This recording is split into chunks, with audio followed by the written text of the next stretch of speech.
Hey, my name's Andrew, and welcome to my channel, ASMR.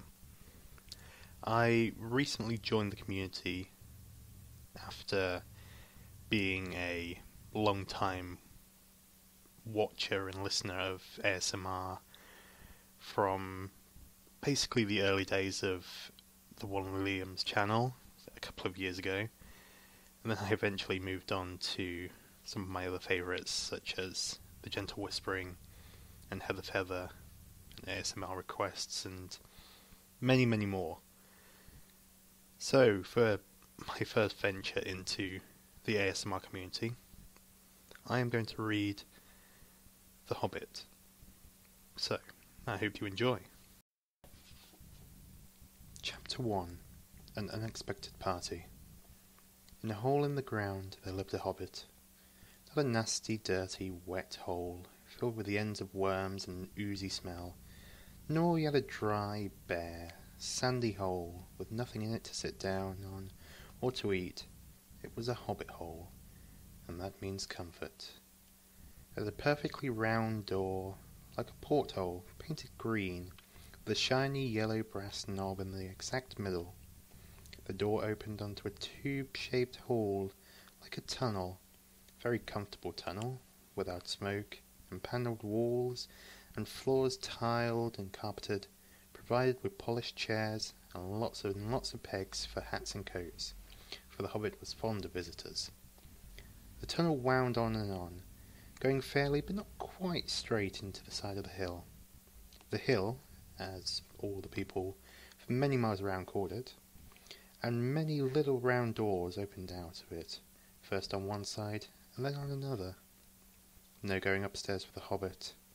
Bedrooms, bathrooms, cellars, pantries, lots of these, wardrobes, he had whole rooms devoted to clothes, kitchens, dining rooms, all were on the same floor, and indeed on the same passage. The best rooms were all on the left-hand side, going in, for these were the only ones to have windows, deep-set round windows looking out over his garden, and meadows below, sloping down to the river. This hobbit was a very well-to-do hobbit, and his name was Baggins. The Bagginses had lived in the neighbourhood of the hill for time out of mind, and people considered them very respectable, not only because most of them were very rich, but also because they never had any adventures or did anything unexpected. You could tell what a Baggins would say on any question without the bother of asking him. This is a story of how a Baggins had an adventure, and found himself doing and saying things altogether unexpected. He may have lost a neighbour's respect, but he gained... well, you will see whether he gained anything in the end. The mother of our particular hobbit... What is a hobbit? I suppose hobbits need some description nowadays, since they have become rare and shy of the big people, as they call us. They are, or were, a little people, about half our height, and smaller than the bearded dwarfs. Hobbits have no beards. There is little or no magic about them, except the ordinary everyday sort, which helps them to disappear quietly and quickly, when large, stupid folk like you and me come blundering along, making a noise like elephants, which they can hear a mile off. They are inclined to be fat in the stomach. They dress in bright clothes, chiefly green and yellow, wear no shoes, because their feet grow natural leathery soles, and thick warm brown hair, like the stuff on their heads, which is curly. They have long, clever brown fingers, good-natured faces, and laugh deep, fruity laughs, especially after dinner, which they have twice a day when they can get it. Now you know enough to go on with.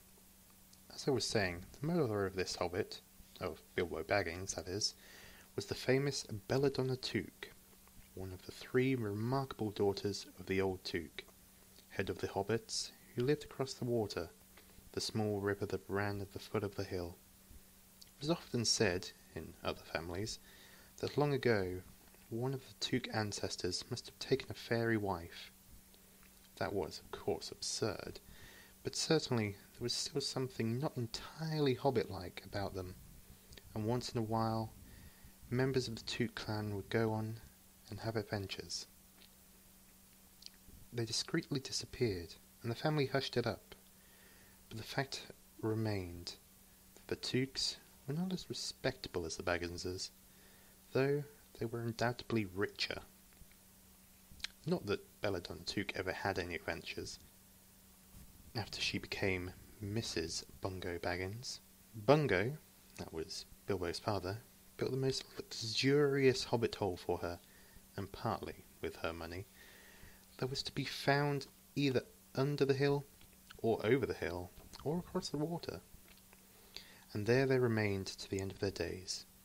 Still, it is probable that Bilbo, her only son, although he looked and behaved exactly like a second edition of his solid and comfortable father, got something a bit queer in his make-up from the Took side, something that only waited for a chance to come out. Chance never arrived, until Bilbo Baggins was grown up, being about 50 years old or so, and living in the beautiful hobbit hole built by his father, which I have just described for you, until he had in fact apparently settled down immovably. By some curious chance, one morning long ago, in the quiet of the world, when there was less noise and more green, and the hobbits were still numerous and prosperous, and Bilbo Baggins was standing at his door after breakfast smoking an enormous long wooden pipe that reached nearly down to his woolly toes, neatly brushed, Gandalf came by. Gandalf. You had heard only a quarter of what I have heard about him, and I have only heard very little of what there is to hear. You would be prepared for any sort of remarkable tale. Tales and adventures spouted up all over the place, wherever he went, in the most extraordinary fashion. He had not been down that way under the hill for ages and ages, not since his friend the old Toot died, in fact, and the hobbits had almost forgotten what he looked like. He had been away over the hill and across the water on business of his own since they were all hobbit boys and hobbit girls. All that the unsuspecting Bilbo saw that morning was an old man with a staff.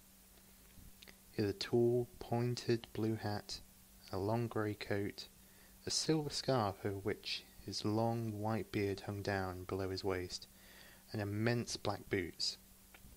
"Good morning," said Bilbo, and he meant it. The sun was shining, and the grass was very green, but Gandalf looked at him from under his long bushy eyebrows that stuck out further than the brim of his shady hat. "What do you mean?" he said. "Do you wish me a good morning? Or mean that it is a good morning, whether I want it or not? Or that you feel good this morning? Or that it is a morning to be good on?" "All of them at once," said Bilbo. "And a very fine morning for a pipe of tobacco out of doors, into the bargain. If you have a pipe about you, sit down and have a fill of mine. There's no hurry. We have all the day before us." Then Bilbo sat down on the seat by his door, crossed his legs, and blew out a beautiful grey ring of smoke that sailed up into the air without breaking and floated away over the hill. "Very pretty," said Gandalf. "But I have no time to blow smoke rings this morning. I am looking for someone to share an adventure that I am arranging, and it's very difficult to find anyone." "I should think so. In these parts, we're all plain, quiet folk, and have no use for adventures. Nasty, disturbing, uncomfortable things. Make you late for dinner. I can't think that anybody sees in them," said Mr. Baggins, and stuck one thumb behind his braces, and blew out another even bigger smoke ring. Then he took out his morning letters and began to read, pretending to take no more notice of the old man. He had decided that he was not quite his sort, and wanted him to go away, but the old man did not move. He stood leaning on his stick, and gazing at the hobbit without saying anything, till Bilbo got quite uncomfortable, even a little cross. "Good morning," he said at last. "We don't want any adventures here, thank you. You might try over the hill or across the water." By this he meant that the conversation was at an end. "What a lot of things you do you good morning for," said Gandalf. "Now you mean that you want to get rid of me, and that it won't be good until I move off." "Not at all. Not at all, my dear sir. Let me see, I don't think I know your name." "Yes, yes, my dear sir. I do know your name, Mr. Bilbo Baggins. You do know mine, though you don't remember that it belongs to me. I am Gandalf, and Gandalf means me. To think that I should have lived to be good morninged by Belladonna Took's son, as if I was selling buttons at the door." "Gandalf, Gandalf, good gracious me! Not the wandering wizard that gave old Took a pair of magic diamond studs that fastened themselves and never came undone until ordered?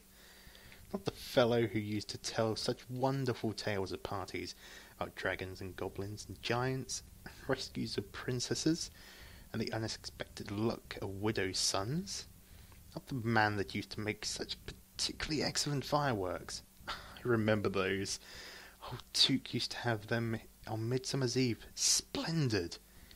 They used to go up like great lilies and snapdragons, and lay bombs of fire, and hang in the twilight all evening. You will notice already that Mr. Baggins was not quite so prosy as he liked to believe. Also that he was very fond of flowers. "Dear me," he went on, "not the Gandalf who was responsible for so many quiet lads and lasses going off into the blue for mad adventures. Anything from climbing trees to visiting elves, or sailing in ships, sailing to the other shores. Bless me, life used to be quite you used to upset things badly in these parts once upon a time. I beg your pardon, but I had no idea you were still in business." "Where else should I be?" said the wizard. "All the same, I am pleased to find you remember something about me. You seem to remember my fireworks kindly, at any rate. That is not without hope. Indeed, for your old grandfather Took's sake, for the sake of poor Belladonna, I will give you what you asked for." "I beg your pardon, I haven't asked for anything." "Yes, you have. Twice now. My pardon. I gave it to you. In fact, I'll go so far as to send you on this adventure. Very amusing for me, very good for you, very profitable too. Very likely, if you ever get over it." "Sorry, I don't want any adventures, thank you. Not today. Good morning. But please come to tea any time you like. Why not tomorrow? Come tomorrow. Goodbye."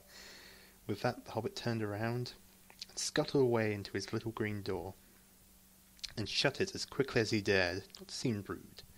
Wizards, after all, are wizards. "What on earth did I ask him to tea for?" he said to himself as he went to his pantry.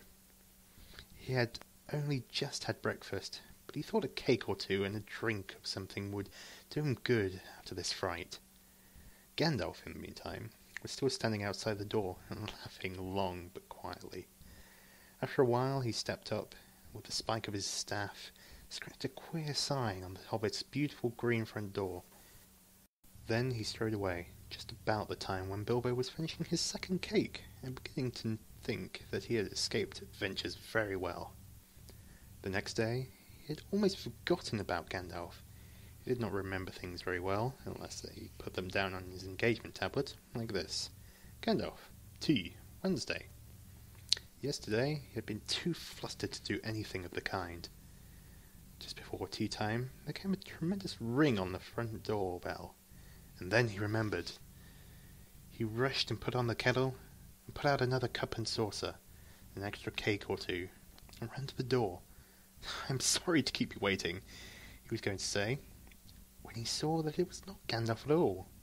It was a dwarf with a blue beard tucked into a gold belt, and very bright eyes under his dark green hood. As soon as the door was open, he pushed inside, just as if he had been expected. He hung his hooded cloak on the nearest peg, and "Dwalin, at your service," he said with a low bow. "Bilbo, at yours," said the hobbit, too surprised to ask any questions for the moment. When the silence that followed had become uncomfortable, he added, "I'm just about to take tea. Pray come and have some with me." A little stiff, perhaps, but he meant it kindly. What would you do if an uninvited dwarf came and hung his things up in your hall without any word of explanation?